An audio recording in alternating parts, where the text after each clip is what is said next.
Hey viewers, welcome back. I'm here working on this 2015 Honda Civic LX 1.8 liter engine. It's gonna be a little quick video. I've already diagnosed the vehicle. I found the problem, but I want to show you guys what I actually saw during the live data. Surprisingly, this vehicle doesn't have a check engine light, especially after I show you guys what I saw. As you can see, there's no check engine light.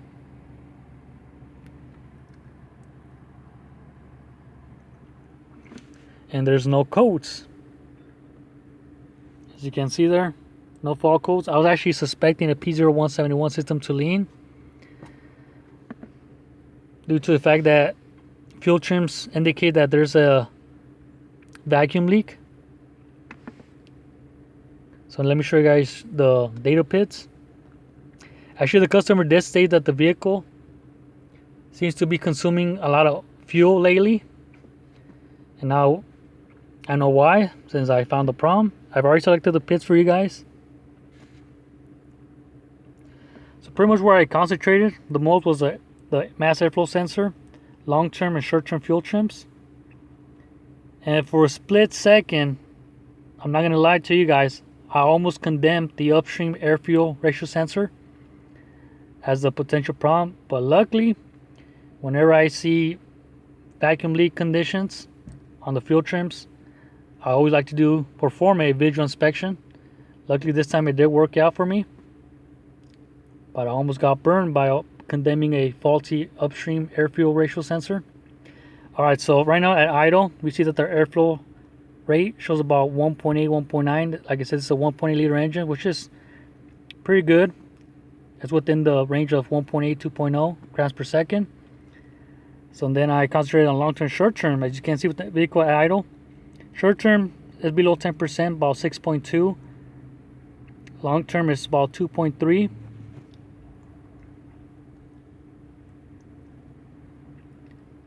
At moments, the short-term does tend to be slightly above 10%, depending how bad that vacuum leak gets, which I'll show you guys in a bit.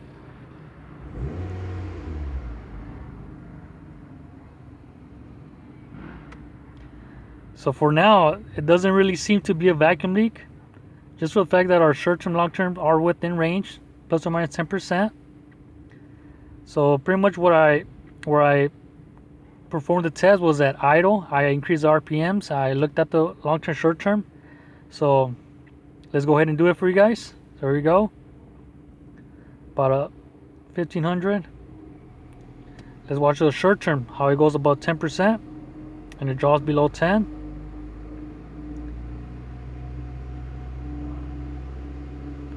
It's almost kind of indication of probably a mass airflow sensor being dirty, contaminated, just for the fact that our short term goes up, long term did drop, but short term does tend to fluctuate a lot. That's 25, 2700, stuck at 10%.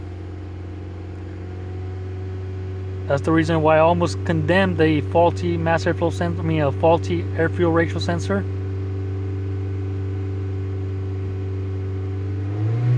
Probably being lazy.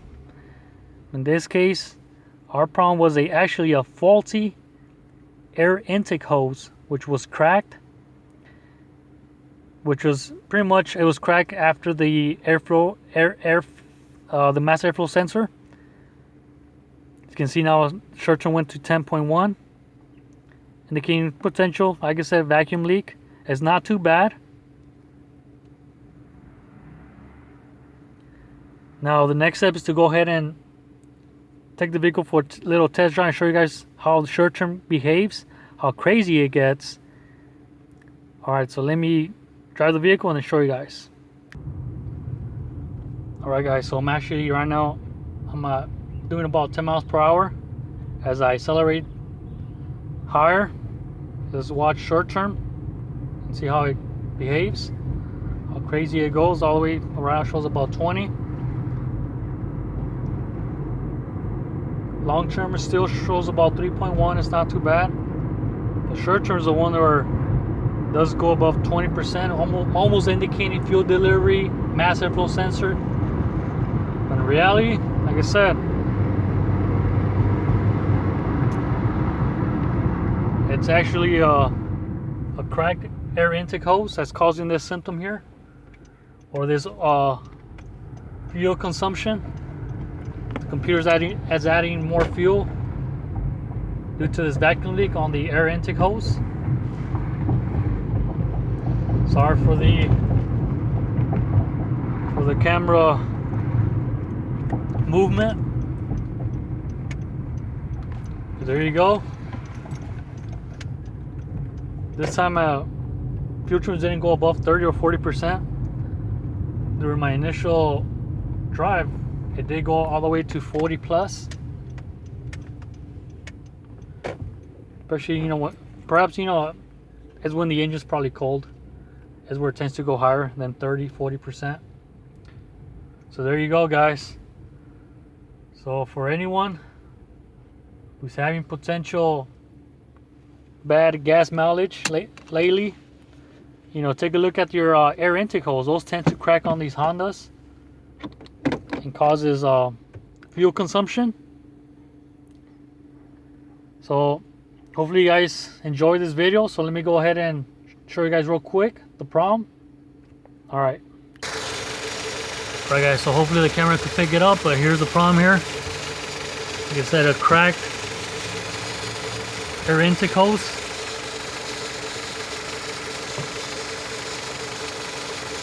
There you go.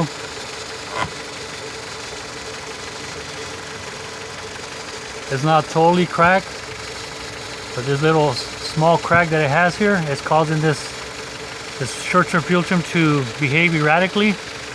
Like I said, it's after the mass airflow sensor, which is affecting our fuel delivery. The computer is thinking that the vehicle needs more fuel, so it's going to add more fuel due to this vacuum leak right here. So to fix this problem is just to go ahead and replace this air intake hose.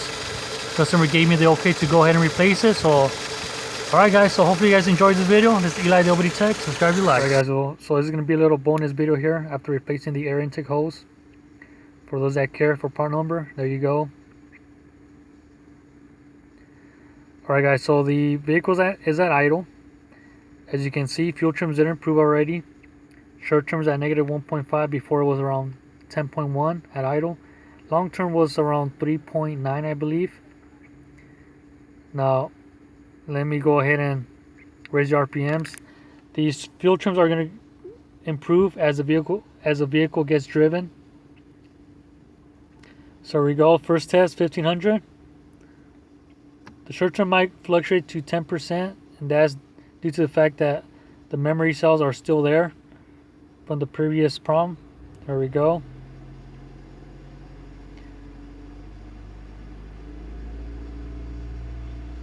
Short terms under 10%, long terms still under plus or minus 10%. So that's a good sign. 2000.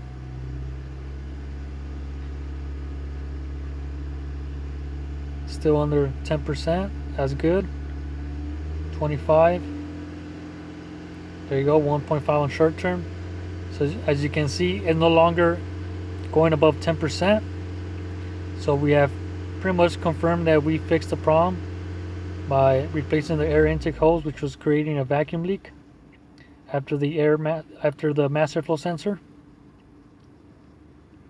Alright guys, so hopefully you guys enjoy and learn something, and hopefully it helps anyone out there with the Honda Civic that tends to have this problem with the short term fluctuating above 10%. Alright.